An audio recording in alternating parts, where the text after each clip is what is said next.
2025 সালে যদি আপনি ফ্রিল্যান্সিং শিখতে চান তাহলে কোনো একটি স্কিল আপনাকে প্রপারলি শিখতে হবে। আসসালামু আলাইকুম এভরিওয়ান, আশা করছি প্রত্যেকে অনেক বেশি ভালো আছেন। তো ফ্রিল্যান্সিং করার জন্য 2025 সালে আমরা 4টা স্কিল সম্পর্কে জানবো। শুরুতেই প্রথম যে স্কিলটার কথা বলবো সেটা হচ্ছে ওয়েব ডেভেলপমেন্ট বা ওয়েব ডিজাইন। এই কাজের চাহিদা ও পরিমাণ দিন দিন বাড়ছে। ফাইবার ও আপওয়ার্কেও এই কাজের ডিমান্ড দেখা যায়। নাম্বার 2তে বলবো মোবাইল অ্যাপস ডেভেলপমেন্টের কথা।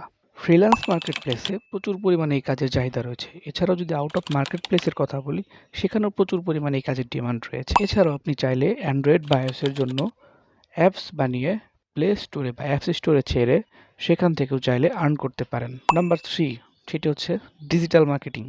ডিজিটাল মার্কেটিংয়ের চাহিদা দিন দিন বৃদ্ধি পাচ্ছে, এটা আমরা সকলেই বুঝতে পারছি।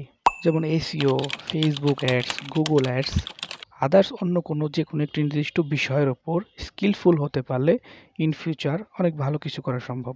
এরপর নাম্বার 4-এ বলবো ভিডিও এডিটিংয়ের কথা।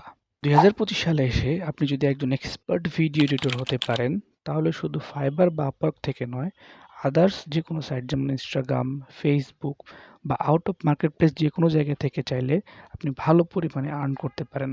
নাম্বার 5-এ রয়েছে এআই ডেভেলপমেন্ট বা আর্টিফিশিয়াল ইন্টেলিজেন্স ডেভেলপমেন্ট। এআইয়ের বিভিন্ন ধরনের সেক্টর রয়েছে, যেমন machine learning, deep learning, automation, chat GPT, open AI. একজন এআই ডেভেলপার হওয়ার জন্য মিনিমাম 1 থেকে 1.5 বছর সময় দেওয়া উচিত। এরপর নাম্বার 6, এটা হচ্ছে গ্রাফিক্স ডিজাইন। গ্রাফিক্স ডিজাইনে শুধুমাত্র যে লোগো ডিজাইন এবং ব্যানার ডিজাইন করবেন বিষয়টা এমন না, এছাড়াও আরও অনেক কাজ রয়েছে।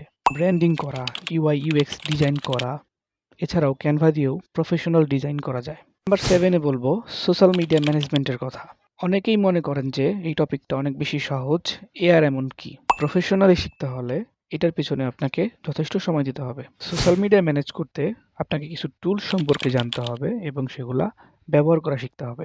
সোশ্যাল মিডিয়া ম্যানেজমেন্টে সাধারণত লং টাইমের ক্লায়েন্ট পাওয়া যায় কাজের জন্য। এই দিক থেকে সোশ্যাল মিডিয়া ম্যানেজমেন্টে একটা প্লাস পয়েন্ট। তো আজ এই পর্যন্তই। সবাই অনেক বেশি ভালো থাকবেন। আল্লাহ হাফেজ।